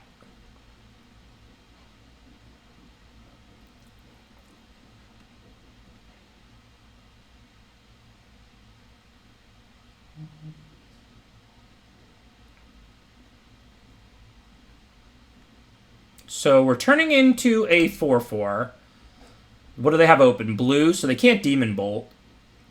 This is going off next turn. The question is, do we want to Blizzard Brawl Mistwalker? Because then, like, Bears can still kill Hawk. Obviously, that's like we're using a removal spell on Hawk, though, because we could just kill Mistwalker with the Bears. The thing is, I don't like counting on the Bears working, because they might kill this on their next turn or something. And I think the free kill on Hawk is good enough. Like, I have Trickster Godheist to take something broken later, and I have Narfi to use my mana on next turn. So I think this turn, since I know next turn I have like good 5-drop, good 5-drop. I have so much to use my mana on for the rest of the game, as well as Port in play. I think while shields are down... What just happened? Okay, well, I was going to Blizzard Brawl. It's not that big of a deal, but I guess I lost the ability to do that somehow with my manually tapping. I made black with the duel on accident, so then it had to use a green from this. That was my fault, not Arena's. Yeah, no, that was my fault. I figured it was my fault. Because it would have worked if I did it right. I just didn't tap this for a green. Anyways, it's not a big deal, and it was a close play anyway. Because, I mean, if the 4-4 lives, then Mistwalker's going to die from the Bear's ability. So I was going to Blizzard Brawl the Mistwalker, but I was effectively killing a Pilfering Hawk with Blizzard Brawl. Which, again, while they were tapped and Blizzard Brawl's a fight spell, I think would have been right, but it was close. It wasn't like some big deal. So now, just go ahead and Blizzard Brawl away the other Mistwalker and drop Narfi, and life is good. Well, they casually discarded a Planeswalker they can't cast. It's double blue.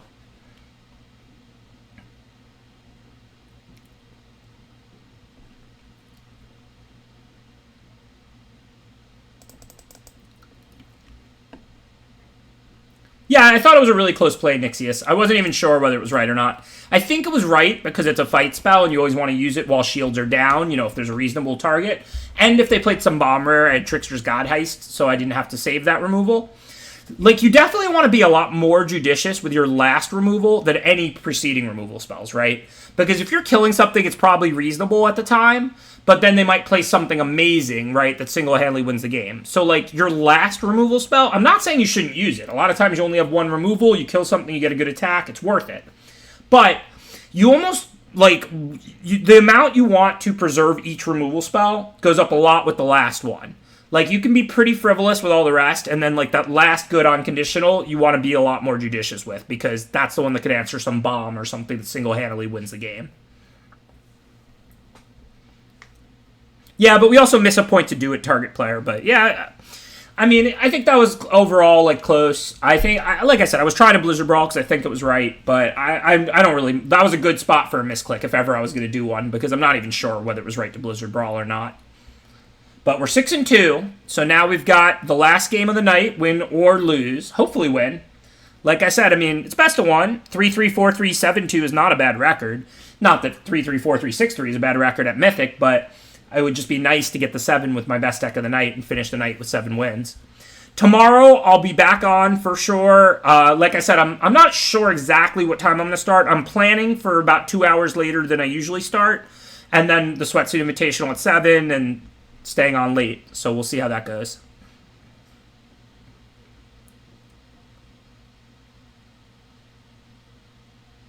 Oh, I'm on the draw, but I've got all my mana. That's all you can really ask for in Magic, right? Turn 3 bears.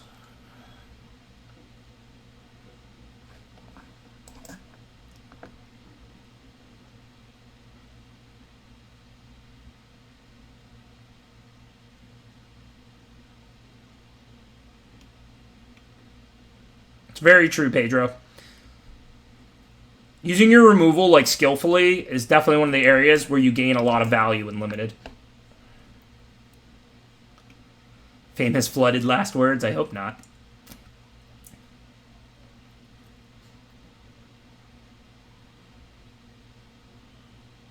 So this looks like I want to play turn 3 Icehide, turn 4 Bears. The reason is because I have another Snowland. So in the event where they kill this token, I can still get a removal spell out of the Bears by pumping the Icehide Troll. So I think here we want to play Icehide first. I guess I could do that in either order.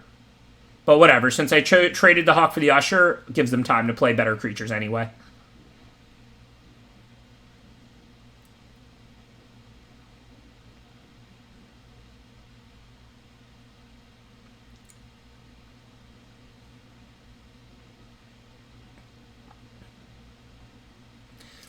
Okay, so we can have 3 snow permanents. So do we want a Blizzard Brawl? Not really.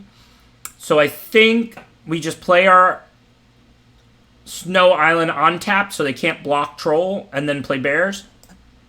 Because otherwise we're missing damage. I don't really care. Well, maybe I don't want to let them Horizon Seeker if it's going to turn on these lands. Like if it gets them second planes. This is why you think in batches. I think I just missed a point. So I was definitely not going to kill the Horizon Seeker because I need a target out for Bears. Do I want to risk them getting a second planes to activate Stronghold?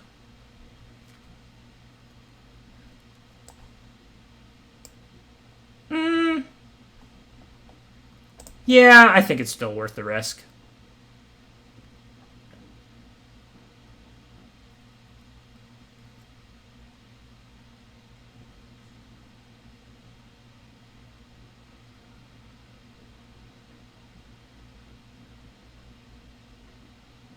I mean, there's no exact answer to how much damage you take before you kill something. Every game is different.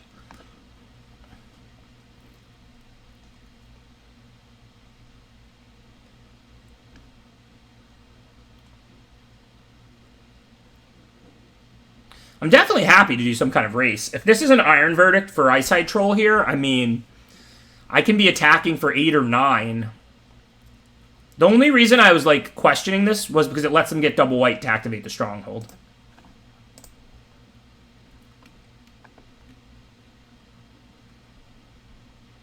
Yeah, no, I can brawl first. I just mean they can I meant they could just, like, verdict my troll right now.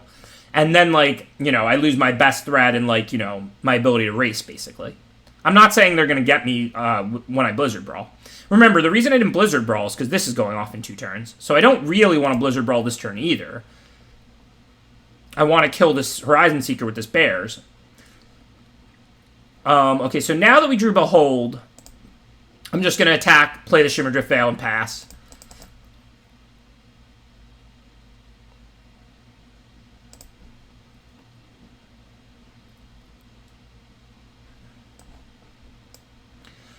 Blue, blue, green, green. Looks like we want black. In case we draw port. So, like, if they have to kill both my creatures now, because, I mean, like, you know, I can always pump the Eyesight Troll during my upkeep or whatever. I won't get to attack that turn. But then Bears will still trigger the 3rd chapter and kill the Horizon Seeker. So we're pretty comfortable at the moment. There's not really anything to brawl. Like, if I brawl this 4-3, they could just not play a creature, and then Bears doesn't kill anything. That was the reason I didn't brawl 2 turns ago.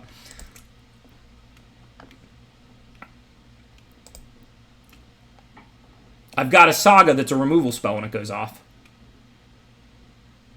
I mean, I guess I could have foretold Behold. I mean, there's no way, like, I'm not going to cast it, though, right? Because, like, they're not going to go for removal on Eyesight Troll while I have the mana up, and then I'm just going to Behold end a turn. Yeah, like, there's no possible way I'm going to do anything else, so it feels like kind of just like, why tell them, but... I think I'll take Hawk, especially because I have Heist, and I already have a Forest I can loot away. Alright, now, which of their creatures do I want to kill? It probably doesn't matter, because I'm probably going to Blizzard Brawl the other one anyway, but I guess the Horizon Seeker.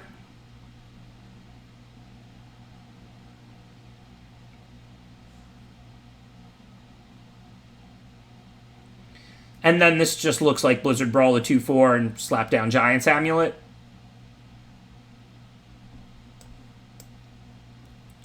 I have 3 snow permanents, right? Yep. I'm doing it with this one because if they have Snakeskin Veil, their creature will live, but this will still get the +1/+0.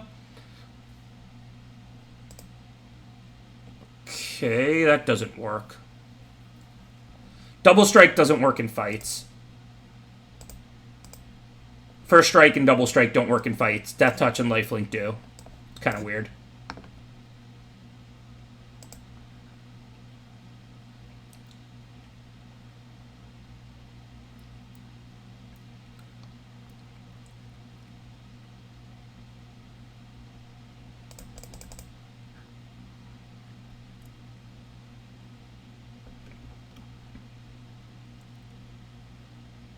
Well, we got the 7-2 to finish up. I know that last game was a little awkward, but I had a really good draw. I mean, if they didn't play that Kaya's Onslaught, like, they didn't cost themselves that game, right? Like, what was that Kaya's Onslaught going to do? Like, I had 5 cards in hand and 3 creatures out.